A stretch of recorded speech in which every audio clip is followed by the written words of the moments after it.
tentang sang waktu. Masihkah kau bersanding dengannya? Masihkah kau bercumbu dengannya? Masihkah kau bersamanya? Tentang sang waktu. Bukan perihal cepat atau lambat. Bukan tentang berlalu atau akan datang. Bukan pula sekedar detik, menit, jam, ataupun hari demi hari silih berganti. Sang waktu ialah apakah saat ini kebahagiaan menghampiri? Apakah saat ini ketenangan telah kau miliki? Apakah saat ini dompetmu berisi game sastra?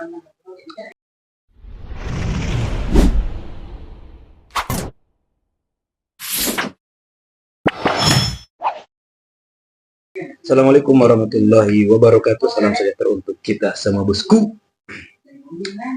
Baik, di kesempatan kali ini saya ingin berbagi video tentang manusia 20 triliun atau menteri 20 triliun. Ini menurut kalian kira-kira cocoknya mendapat gelar ngabalin versi apa, guys? Karena melalui rekam jejaknya ternyata beliau ini juga termasuk kategori ngabalin. Beberapa video yang lalu sempat ada yang menyebutkan beliau itu adalah, mohon maaf ya, ngabalin versi Maghrib, mode Maghrib. Tapi saya agak kurang sepakat tentang pernyataan itu, karena jangan sampai itu menyinggung ras, suku, atau apapun itu. Jadi silakan komentar di bawah, kira-kira beliau ini cocoknya jadi ngabalin versi apa. Oke, tanpa berbasa-basi, mari kita simak videonya. Kata Aiman, jangan bangunin macam tidur. Natalius versus Rocky. Oke, Bang Rocky, buruk nggak pemilu kali ini dibanding 2019? Saya nanya dulu. Jangan bangunin macan tidur. Nggak apa-apa, silakan macan, ini juga lebih macan. Asik. Buruk nggak? Saya nanya Bang Rocky, jawab dulu. Singkat saja. Iya, saya takut menjawab macan. Menjawab kucing saya berani. Berarti Bang Rocky takut menghadapi saya.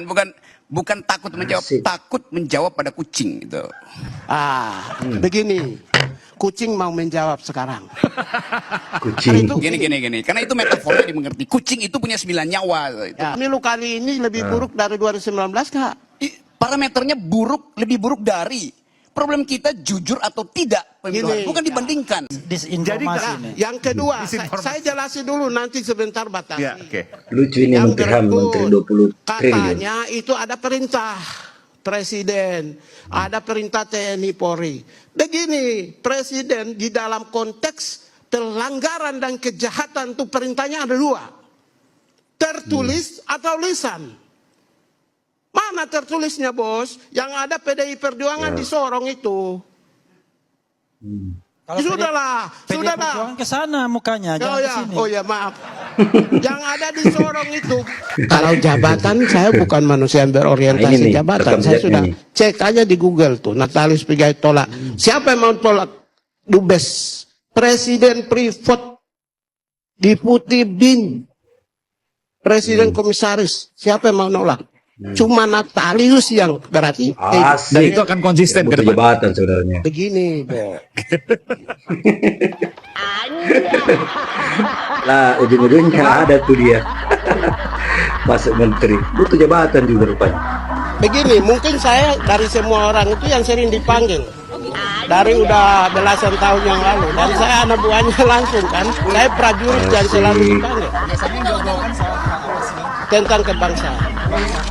Abang benar nggak bang jadi presiden? Saya tidak punya kewenangan untuk bicara itu. Saya tidak punya kewenangan menjawab. Oke, hari ini persiapannya apa aja bang? Ada nggak misalnya kan bawa catatan nih, dari tadi semua pada bawa catatan. Tadi catatan apa bang? Saya persiapannya nggak ada ya. Karena kan begini, saya ini berasal dari wilayah yang relatif agak jauh ya. Dan sebagai seorang prajurit itu bagaimana memenangkan pertarungan. Setelah itu tidak pernah memikirkan apa yang saya dapatkan, tapi dihargai dan dihormati sebagai seorang petarung. Saya tidak perlu belajar HAM. Kemudian nanti akan ada agenda. Perkenalan, pertama, welcome. Mungkin setelah itu saya akan melanjutkan langsung kerja karena saya tidak perlu belajar HAM. Pagi, siang, sore, di rumah atau dimanapun juga saya itu berpikir tentang HAM dan bekerja HAM. Dan saya sendiri pegawai negeri mungkin 18 tahun saya. Di kementerian lagi. Jadi sistem kerja birokrasi juga saya tahu. Hak asasi manusia ya kalian tahu semua. Jadi saya mungkin saya termasuk tidak perlu belajar. Ya kebetulan para staf di sana juga akan memberi support yang kuat dan tidak akan mengalami kesulitan juga. Karena di sana Direktorat Jenderal Hak Asasi Manusia. Kenapa Presiden mau bikin Kementerian HAM? Entahlah. Berarti ada sesuatu besar yang mau dibikin.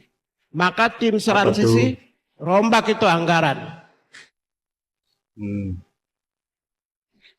Ya, rombak itu. Dari 20 triliun cuma 64 miliar. Nggak bisa. Tidak tercapai dengan cita-cita dan visi Presiden Republik Indonesia Prabowo Subianto. Sekian, terima kasih. Ada Menteri HAM ya, minta anggaran 20 triliun. Masya Allah, nggak ngerti anggaran dia, nggak lihat APBN, cuap-cuap aja. Coba bayangin Kementerian Perdagangan aja. Itu anggarannya cuma 1,2 triliun. Kok tiba-tiba Menteri HAM minta 20 triliun? Itu kan berarti pikirannya nggak disiplin. Wah, Pak Prabowo itu menterinya cuma 6. Oke, hubungannya dengan apa yang saya sampaikan itu adalah Apa hubungannya? demokrasi yang dibuat.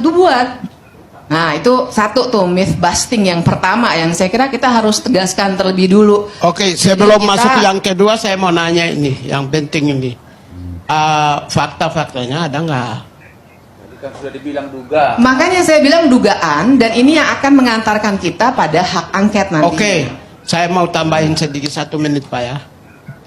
Yang pertama, kalau itu pemerintah, ya, menteri dari koalisi 1 dan 3 itu semuanya hampir 14 orang ya. Kalau Pak Prabowo itu menterinya cuma 6. Oke, hubungannya dengan apa yang saya sampaikan? Ada anggaran 300 triliun mereka pakai. Itu nanti kita cek dalam hak angket. Saya kira uangannya bukan di sini. Dengar dulu. Pak Prabowo 147 triliun.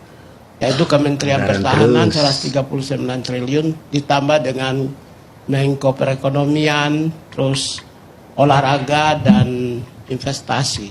Itu kurang lebih 2-3 triliunan kecil. Jadi Ini maksud Anda bahwa APBN dipakai oleh partai-partai yang ada menterinya. Sesuai dengan undang-undang, mereka adalah pengguna anggaran, you know. I know, Ya. tapi Anda nggak nyambung. Pengguna anggaran sebagai anggota partai. Anda itu nggak nyambung. Oke bosku, ternyata Bang Pigi ini juga agak unik ya. Sekarang yang terkenal dengan menteri 20 triliun atau manusia 20 triliun. Tapi kayaknya di game sastra kita bolehlah gelar dia sebagai ngabalin apa kira-kira cocoknya. Silahkan cantumkan di kolom komentar. Jangan pakai ngabalin mode maghrib ya, agak lain itu. Oke bosku, mungkin itu saja video kali ini. Semoga bisa menghibur kalian, bisa mengetahui tentang beberapa orang tentang sosok menteri yang ada di kabinet Prabowo Gibran. Oke, sampai jumpa di video selanjutnya. Assalamualaikum warahmatullahi wabarakatuh.